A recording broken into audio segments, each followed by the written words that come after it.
Let's move on and turn to the final design that we're going to review, the case control study design. In this type of study, the investigator identifies cases, and these are individuals with the health outcome of interest, and controls, individuals without the health outcome of interest, and compares the two groups with respect to an exposure or a risk factor that's under study. So the case control design requires a number of assumptions that must be considered when designing and conducting the study. First, cases included in the study should be representative of all cases of disease, and both the cases and the controls should be drawn from the same population so that the controls are susceptible to developing the disease. That is, the controls should have the potential to have developed the disease, they just didn't because of some other factor or the exposure that you're going to study. Finally, similar to a cohort study, the exposure data that you collect for both the cases and the controls needs to be available for both groups, and it has to be measured in the same fashion so you don't introduce bias into your study. Graphically, we can think of a case control study as starting in the present with the selection of the cases from the population of all individuals with the disease and the selection of controls from the population of all individuals without the disease. After we've identified and enrolled the cases and their controls, we look to the past to characterize the exposure for each group. In this case, we identify the number of cases with and without the exposure and the number of controls that did or did not experience the exposure. The odds of being exposed among the cases is calculated, and the odds of being exposed among the controls is calculated.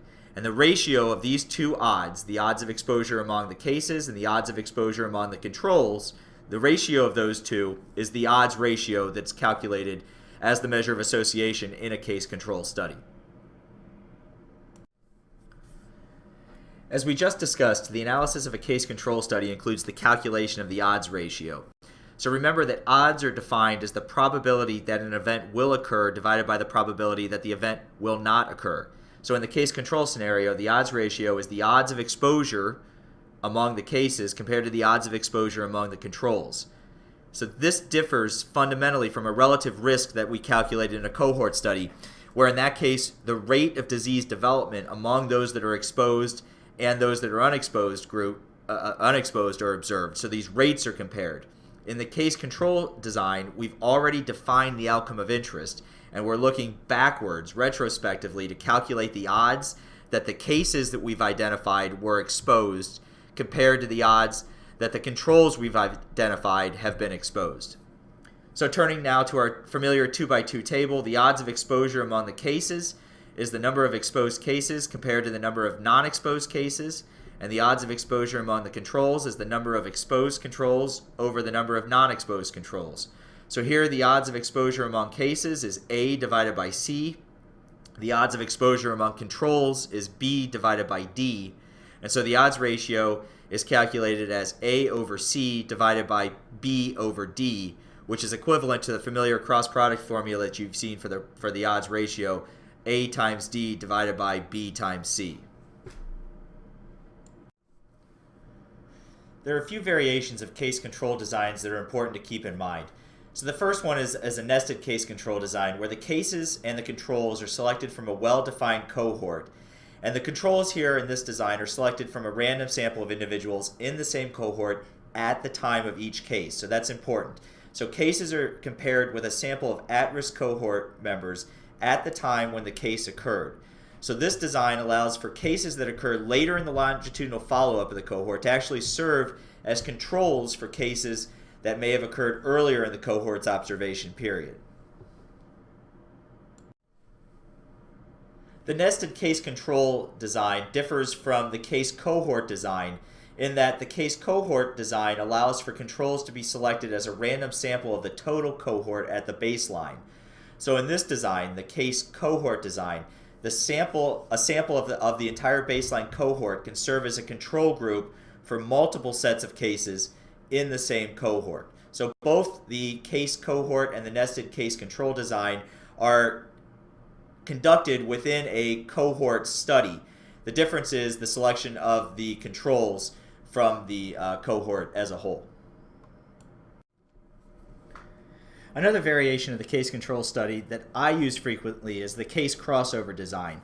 This design is appropriate when the risk of an outcome is increased for a brief time period following an exposure. So a good example of this is air pollution, where the risk for an acute health event is elevated for a short period following times of elevated exposure. So in this case crossover design, cases serve as their own control and the exposure is assessed during the time immediately preceding the case period. The control periods are selected from times where the disease outcome or the acute health effect is not taking place, and the exposure that immediately precedes those control periods is also assessed. So you're measuring exposure immediately preceding the case period and immediately preceding the control periods, and you're comparing the exposures during the case period and the control period. The benefit of this design is that each case serves as their own control. So confounding and bias due to personal characteristics or poorly selected controls is eliminated due to the design of the study. The study also offers increased power to detect associations. Case control studies offer the advantage of being less time-consuming and less expensive than cohort studies. And in addition to this, in the case of rare outcomes, a case control study design is actually preferred. There are some important disadvantages to the design, though, that should be considered. First, the measure of the association in case control studies is the odds ratio, which does not directly estimate risk. In addition, while case control studies are preferred when studying rare outcomes, the design really isn't suitable for studying rare exposures. You also have to carefully consider sources of bias when you're designing and conducting your case control studies. Two of the most common sources of bias in the design include selection bias, due to differences in the characteristics between those you selected for inclusion in your study and those that you did not include or select for your study, and recall bias, which is the systematic error due to differences in accuracy and completeness of recall of past exposures. So for example, the most common cause of recall bias in a cohort or in a case control study are cases remembering or recalling more often past exposures than controls. Matching is often done in case control studies in order to make the cases and controls more comparable with respect to some potential confounding variables. So for example, you may want to select your cases and controls such that they are similar with respect to age, race, or gender, and therefore you won't need to worry about confounding due to these variables in your analyses. You can also increase your sample size and power by selecting multiple matched controls per case in your study. So there's a number of ways to conduct matching in your studies. Two of the most common are individual and frequency matching. Individual matching is when the investigator selects one or more controls for each case that they've enrolled in the study, and they do this individually based on the desired matching characteristics. So they might match on age or race, and so for every case of a certain age and race, they select a control with that same characteristic, age and race. Frequency matching is conducted by selecting the control group overall to balance the overall frequency and distribution of the matched variables between the cases and controls.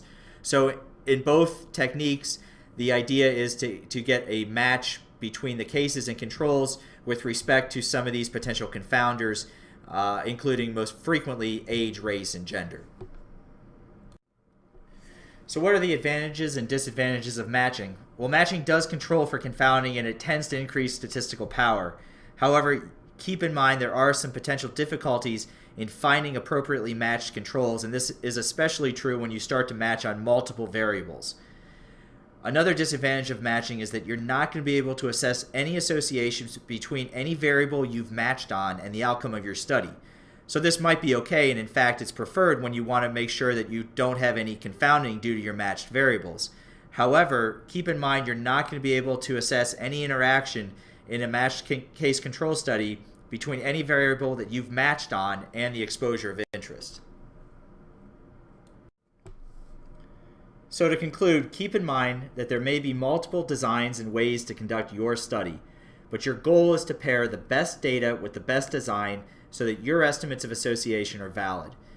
This is a nice figure of some factors to consider when choosing your study design, but remember that choosing a design is an art and likely going to be a fluid process.